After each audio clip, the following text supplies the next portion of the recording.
বিক্রয় মূল্য বেশি হলে ক্রয় মূল্য কত, এই ধরনের অঙ্ক যে কোনো চাকরির পরীক্ষায় অসংখ্যবার আসতে দেখা যায়। এখানে একটি অঙ্ক দেখুন যে একটি ছাগল 10% ক্ষতিতে বিক্রয় করা হলো।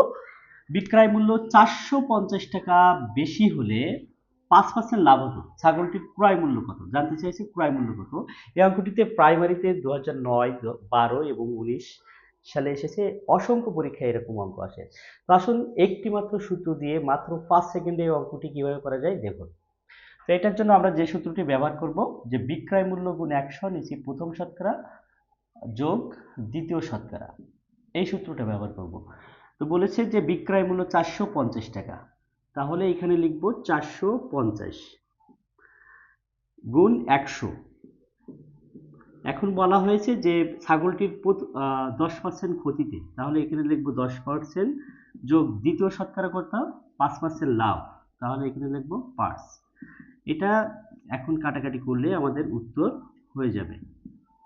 নিচে 10 আর 5 15, এই 15 দিয়ে কাটবো, 3 15 45, আরও একটা শূন্য আছে, এটা এখানে বসিয়ে দিলাম। 30 আর 100 গুণ করলে হবে 3000, অর্থাৎ ছাগলটির ক্রয় মূল্য 3000। 2 নম্বর অঙ্কটি দেখি। একটি মোটর সাইকেল 12% ক্ষতিতে বিক্রয় করা হলো। যদি বিক্রয় মূল্য 1200 টাকা বেশি হতো তাহলে 8% লাভ হতো। মোটর সাইকেলের ক্রয় মূল্য কত? অপশনগুলো এখানে দেয়া আছে। তো আমরা যে নিয়ম জানি যে বেশি বিক্রয় মূল্য, বেশি বিক্রয় মূল্য 1200 টাকা, এর সাথে গুণ 100, আর নিচে ভাগ হয়ে যাবে, দুইটা যে শতকরা আছে 12 যোগ 8, 12 যোগ 8 যোগ করলে হয় 20, আমি একবারে 20 বসিয়ে দিলাম। এই শূন্য শূন্য কাটলাম, 60 দুগুণ 120। এখন 60 আর 100 গুণ করলে হবে 6000, তাহলে উত্তর হবে ক 6000।